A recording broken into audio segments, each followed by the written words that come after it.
이룰 줄 알지니라. 오늘 본문의 내용은 아브라함이 글 아래 가서 블레셋 왕 아비멜렉에게 그 아내를 빼앗긴 사건입니다. 아비멜렉이라는 이 호칭은 개인 이름이 아니고 왕의 호칭입니다. 그러니까 애굽의 바로라고 하듯이 블레셋의 왕들은 아비멜렉이라고 일컫곤 했습니다. 하나님께서 밤에 아비멜렉에 나타나서 이 일을 수습해 주시는 격입니다. 우리는 이미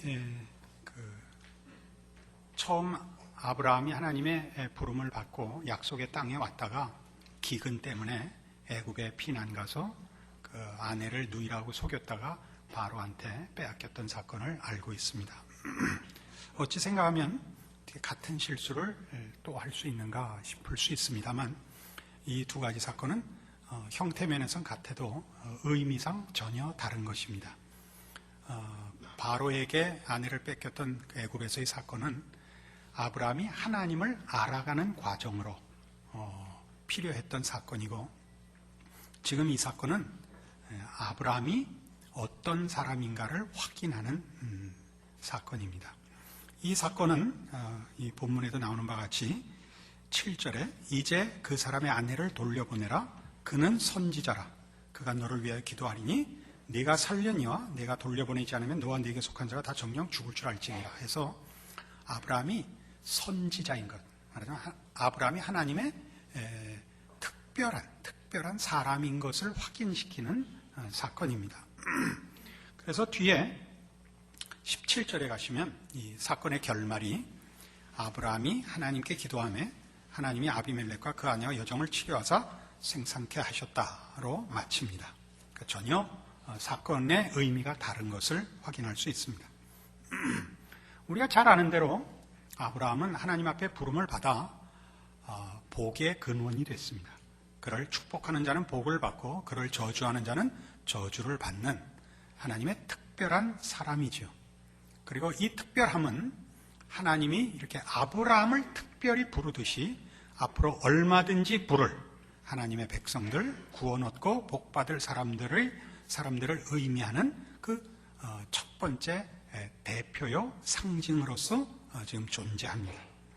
이런 아브라함의 이 역할은 여기만 있는 것이 아니라 그 앞에 19장 29절을 보시면 소돔 고모라 사건에서도 하나님이 들의 성들을 멸하실 때, 곧 롯에 거하는 성을 엎으실 때 아브라함을 생각하사 롯을 그 엎으시는 중에서 내어 보내셨더라 해서 롯의 구원이 아브라함으로 인한 것임을 증언하고 있습니다.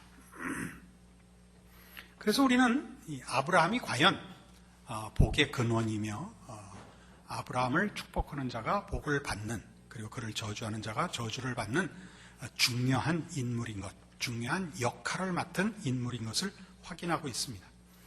그런데 이 일은 여러분 집에 가시면 한 번 더 살펴보시기를 권하는데요, 창세기 17장에서 21장에 이르는 사이에 있습니다. 뭐가요? 18장에서 20장이 세상에 이거보다 쉬운 게 어디 있어요, 그죠? 17장에서 21장 사이에 18장과 20장이 있는데 17장도 이삭 얘기고 21장도 이삭 얘기고 18장 앞부분도 이삭 얘기입니다. 이삭에 관한 약속 속에, 이삭에 관한 내용 속에 이 두 사건이 들어있다고. 그러니까 큰 문맥으로 보면 이삭의 의미를 이해해야 이 두 사건을 제대로 이해한다는 뜻이 됩니다. 17장에 가봅시다.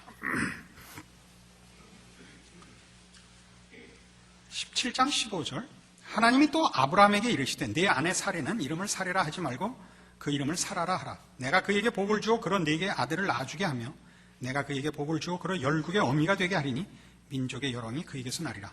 아브라함이 엎드려 웃으며 심중에 이르되 100세 된 사람이 어찌 자식을 낳을까? 사라는 90세니 어찌 생산하리요 하고 아브라함이 이에 하나님께 고하되 이스마엘이나 하나님 앞에 살기를 원하나이다. 하나님이 가라사대 아니라 내 아내 사라가 정녕 네게 아들을 낳으리니 너는 그 이름을 이삭이라 하라. 내가 그와 내 언약을 세우리니 그의 후손에게 영원한 언약이 되리라. 해놓고 18장 9절 그들이 아브라함에게 이르되 내 아내 사라가 어디 있냐? 대답하되 장막에 있나이다. 그가 가라사대 기한이 이를 때 내가 정녕 네게로 돌아오리니 내 아내 사라에게 아들이 있으리라 하시니라. 사라가 그 뒤 장막문에서 들었더라. 아브라함과 사라가 나이 많아 늙었고 사라의 경수는 끊어졌는지라. 사라가 속으로 웃고 이르되 내가 노쇠하였고 내 주인도 늙었으니 내게 어찌 낙이 있으리요. 여호와께서 아브라함에게 이르시되 사라가 왜 웃으며 이르기를 내가 늙었거늘 어떻게 아들을 낳으려 하느냐? 여호와께 능치 못한 일이 있겠느냐? 기한이 이를 때 내가 네게로 돌아오리니 사라에게 아들이 있으리라. 사라가 두려워서 승인치 아니하여 가로되 내가 웃지 아니하였나이다. 가라사대 아니라 네가 웃었느니라. 이런 이삭 출생에 관한 약속과 이삭의 출생이 인간적으로 불가능한 시점인 것을 거듭 확인하여 21장에 이르러 결국 이삭이 출생하는 그 어간에 우리가 보는 이 소돔 고모라에서의 롯의 구출과 아비멜렉 집안의 그 회복이 아브라함에 의해서 하나님의 은혜를 입는 것으로 묘사되는 것을 봅니다. 아브라함에게 하나님이 하신 약속은 크게 보자면 열국의 아비가 되고 또 믿음의 조상이 되는 것입니다. 이 일이 하나님께로만 가능한 것이기에 처음 아브라함을 불러 본토 친척 아비 집을 떠나게 하실 때 하신 약속들, 내가 너로 큰 민족을 이루고 네게 복을 주어 내 이름을 창대케 하리니 너는 복의 근원이 될지라. 너를 축복하는 자에게는 내가 복을 내리고 너를 저주하는 자에게는 내가 저주하리라 라는 그 약속이 15장에 이르러는 후손으로 연결되는 걸 우리가 보았습니다. 네 자손이 하늘의 별 같고 바다의 모래 같을 것이라 라는 약속으로 이어집니다. 그리고 17장에 이르면 너로 인하여 나라들이 일어나고 왕들이 일어날 것이라 해서 12장에 했던 약속들이 점점 그 내용이 더 분명해지고 확인되는 것을 봅니다. 동시에 이 약속들이 하나님께서 아브라함에게 한 약속들이 얼마나 대단한 거 놀라운 것인가가 확대되는 것 이상으로 이것이 전혀 하나님으로 인해서만 가능한 일이라는 것도 분명히 더 초점으로 등장하고 있습니다. 그래서 17장에 이르면 내가 강조되죠. 내 이름을 앞으로는 아브라함이라 하지 말고 아브라함이라 하리니 이는 내가 너로 열국의 아비가 되게 함이니랍니다. 내가 너를 이렇게 17장에서 못을 받고 그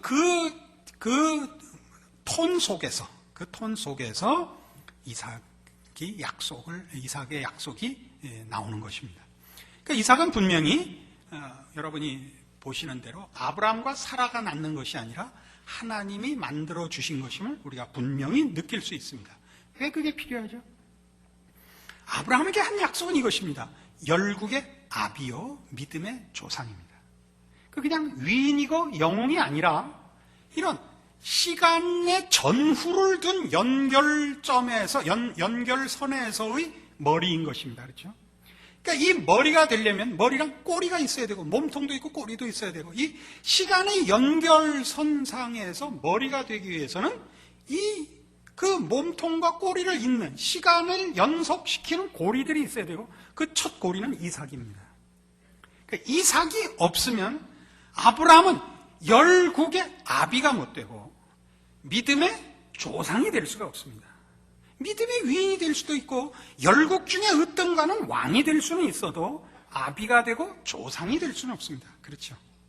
그는 그 열국의 아비나 믿음의 조상이라고 허락된 약속이 있기 위해서 또는 너로 인하여 일어날 모든 왕들, 열국의 아비가 되어 너로 인하여 많은 나라와 왕들이 일어날 일의 그 가능성이 이삭이라는 연결고리를 빼고는 불가능하다는 것을 우리 모두가 분명하게 알게끔 지금 여기 등장하고 있습니다. 그러니까 아까도 강조한 바와 같이 우리는 이렇게는 가지 않습니다. 아브라함을 본받자라는 얘기는 기독교적인 이해가 아니라는 것을 확인합니다. 그럼 우리는 모두 제가 자랄 때는 이 설교를 듣고 자랐고 이런 식의 설교, 아브라함을 본받자를 1년에 몇 번쯤 들었고 지금도 어느 곳에서나 자행되는 설교 중에 하나입니다.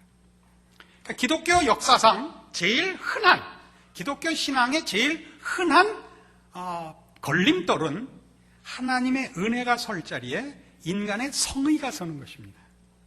인간의 성의라는 것은 하나님이 받아들이시는 귀한 신앙적인 그 헌신입니다. 하나님이 그걸 마다하시지 않고 원하십니다. 그러나 그것이 근거라는 얘기와는 얘기가 다릅니다. 우리는 이런 거 들으면서 컸습니다. 다니엘과 세 친구 얘기.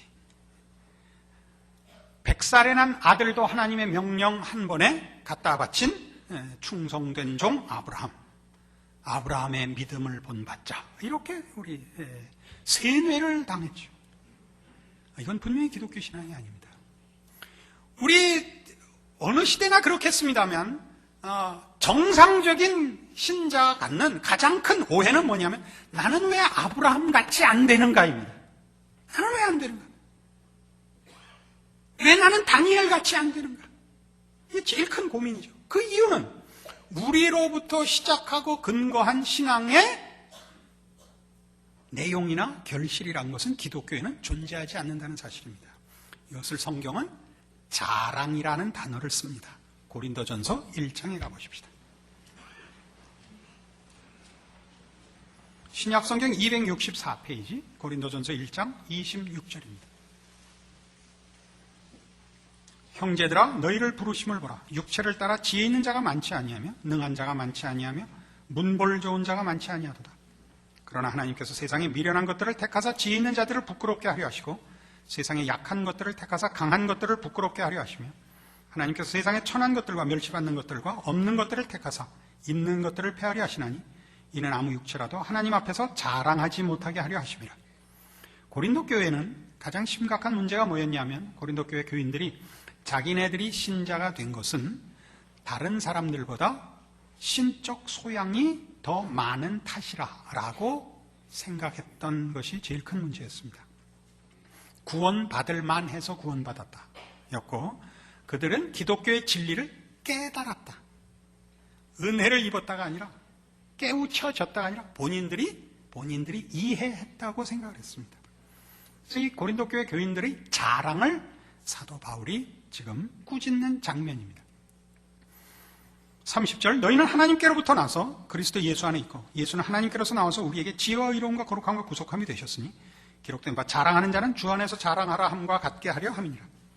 우리의 자랑은 예수 안에 있는 것들입니다. 우리가 만든 것 아닙니다. 우리의 신심, 우리의 의지, 우리의 진심 같은 것들이 받아들여지는 것이 기독교가 아니고 그 모든 내용은 다 예수 안에서 신적 내용으로서 허락되는 것입니다. 우리가 만든 것이 아닙니다. 그래서 기독교 신앙은 언제나 자랑이 있지 않고 감사가 있습니다. 물론 이 감사를 앞세워 교묘하게 자랑할 수 있기 때문에 표현만으로는 상당히 어렵습니다. 본인만이 알 뿐입니다.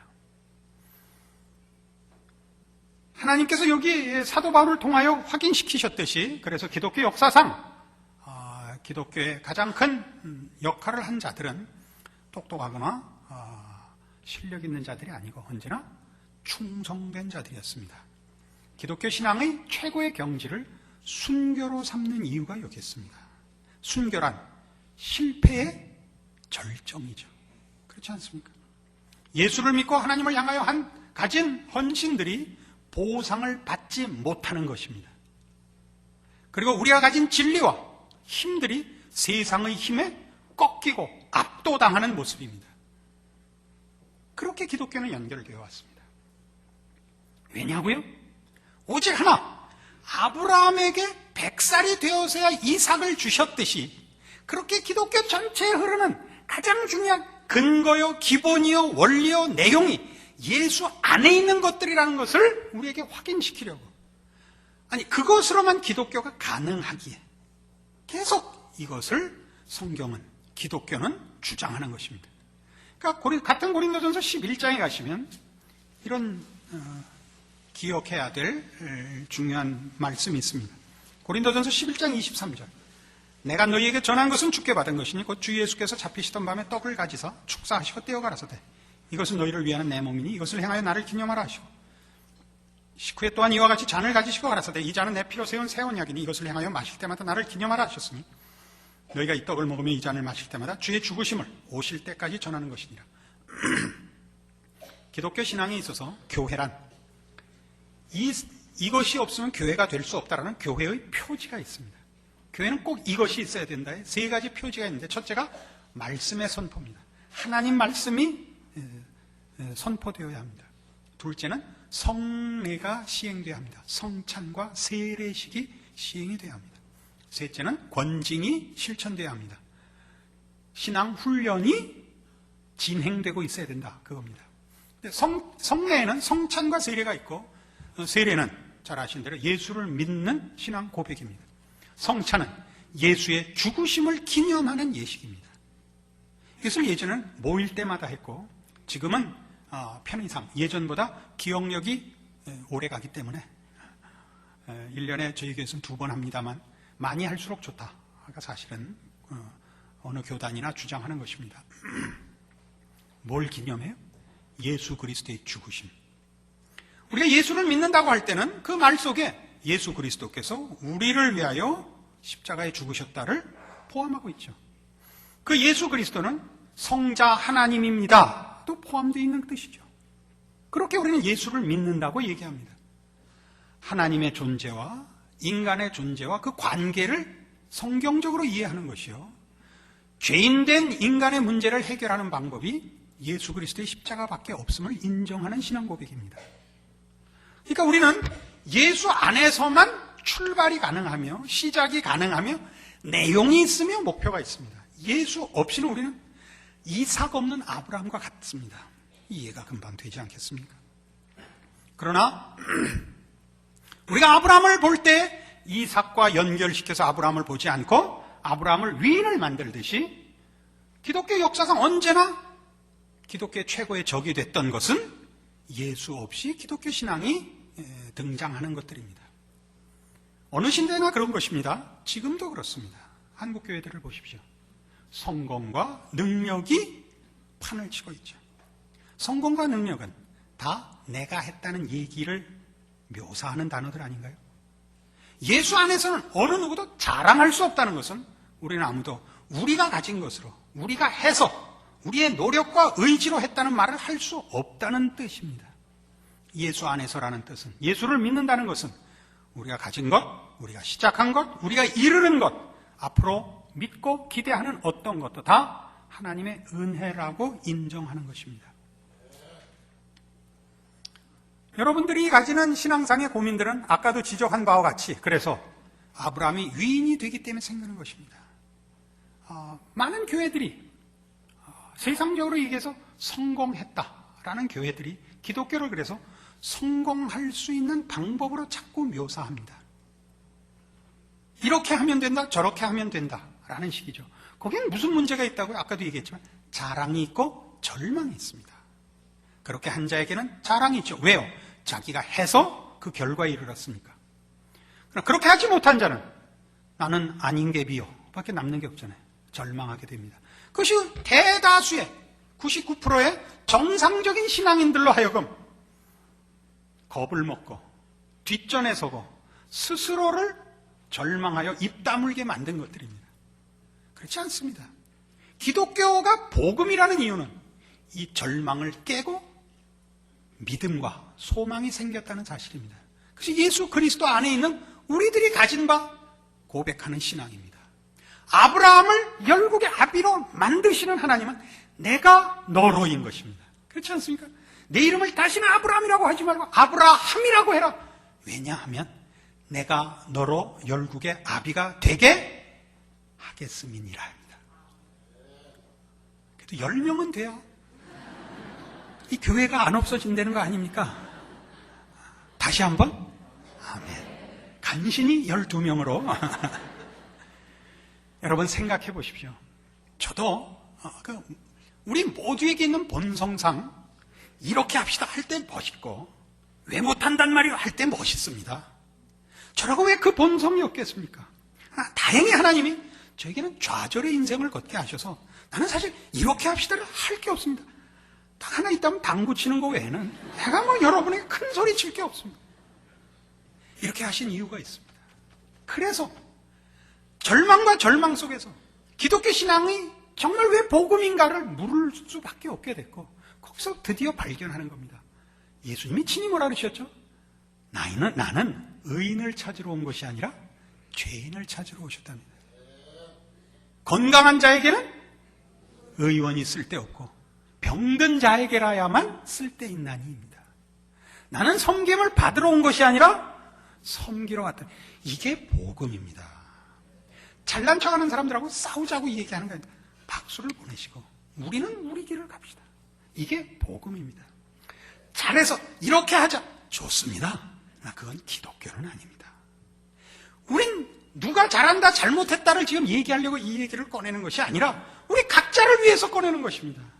여러분을 이렇게 좌절하게 만들고 겁나게 만들어 입 다물고 뒤에 앉아서 방관하게 만든 이유가 뭡니까? 아무도 아닙니다. 여러분 자신입니다. 여러분이 기독교 신앙을 하면 된다, 해야만 한다, 잘 돼야 한다, 못되면 병신이다 라고 여러분이 정하신 것입니다. 하나님은 그렇게 정하지 않으셨습니다. 여러분 모두가 바로 이 예수 안에서 하나님이 약속한 바 이런 복들을 누리도록 되어 있습니다. 골로새서 2장입니다. 325페이지 신약성경 골로새서 2장 8절입니다. 누가 철학과 헛된 속임수로 너희를 노략할까 주의하라. 이것이 사람의 유전과 세상의 초등학문을 쫓으며 그리스도를 쫓음이 아니니라. 그 안에는 신성의 모든 충만이 육체로 거하시고 너희도 그 안에서 충만해졌으니 그는 모든 정사와 권세의 머리시라. 우리는 아브라함과 이삭의 사건을 통해 이런 걸 배웁니다. 아브라함에게 허락된 약속은 이삭 없이는 불가능하다를 배웁니다. 예수를 빼놓고는 우리에게는 기독교의 복음은 복음이 될 수가 없습니다. 예수 안에서만 근거하고 시작하고 가능합니다. 그러나 이 신약에 들어와 이삭이 맡았던 그 역할의 의미는 더 확대됩니다.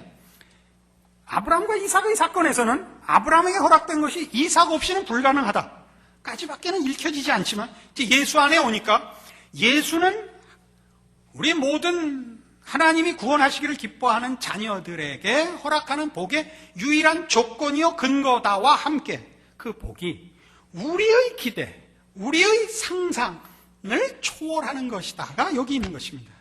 그 안에는 신성의 모든 충만이 육체로 가시고 우리도 그 안에서 충만하여지는 것이 구원입니다. 예수 그리스도로 말미암는 조건은 부정적이고 소극적으로는 예수 아니면 안 된다 입니다. 그러나 긍정적이고 적극적으로는 그 안에서의 약속은, 구원은, 하나님의 허락하시려는 복은 우리가 욕심내고 바라는 어떤 상상보다도 더한 것이다. 왜냐하면 실적 내용들이다 이런 얘기입니다. 그러기에 우리는 예수를 믿는다는 이 고백 하나에 우리의 못난 것을 극복하는 하나님의 은혜와 우리가 바랄 것과 비교할 수 없는 하나님의 축복으로 약속된 우리의 영광을 동시에 보는 것입니다. 그래서 이것 하나로 우리는 만족하는 것입니다. 예수라는 이름을 팔아서 이 세상에서 얻으려는 어떤 영광, 어떤 능력보다도 이것은 비교할 수 없는 것들입니다. 이렇게 간단하고 보이는 정도로 다 묘사할 수가 없습니다. 여러분이 어떤 처지에 있고 여러분을 여러분 스스로가 어떤 식으로 평가하든지 간에 이 약속은 모든 믿는 자들에게 허락된 예외 없는, 그리고 실패되거나 취소되지 않는 하나님의 영원하신 약속입니다. 이것이 여러분들의 것임을 기억하사 기독교 신앙이 주는 참 복음이 여러분을 위로하고 감사케 하고 실망하지 않고 믿음에 정진하는 여러분의 인생이 되게 하시기를 바랍니다. 기도하십시다. 하나님 아버지, 하늘 하나님을 아버지라 부르며 나를 위하여 십자가를 지신 예수 그리스도를 주라 시인케 하셔서 감사합니다. 우리의 처지와 우리의 못난 것을 보지 말고 예수 안에 있는 하나님의 사랑을 보며 그 안에서 우리에게 허락된 저 영원한 하나님께서 허락하시는 신성의 충만을 약속받은 자의 복을 확인하여 우리의 인생을 주 앞에 바칠 때 그 안에서 예수 그리스도 안에서의 승리로 바치며 충성으로 바치며 인내로 바치며 순교로 바치는 참다운 신자의 정진이, 충성이, 자랑이 있게 하여 주시옵소서. 내가 있는 곳에 하나님을 믿는 자의 복이 증언되고 결실이 되고 기적이 나타나는 참으로 귀한 인생을 사는 자다운 삶을 사는 복이 늘 있고, 참으로 그렇게 우리가 하나님의 자녀인 것을 믿는 믿음 안에서의 승리를 주시옵소서. 이 세상 앞에 우리가 할 일이 많습니다. 보일 것이 많습니다. 우리 하나님을 믿는 자녀들의 세상과 다름을 증언할 수 있는 믿음과 충성과 승리와 자랑, 우리 하나님 허락하여 주시옵소서. 예수님 이름으로 기도합니다. 아멘.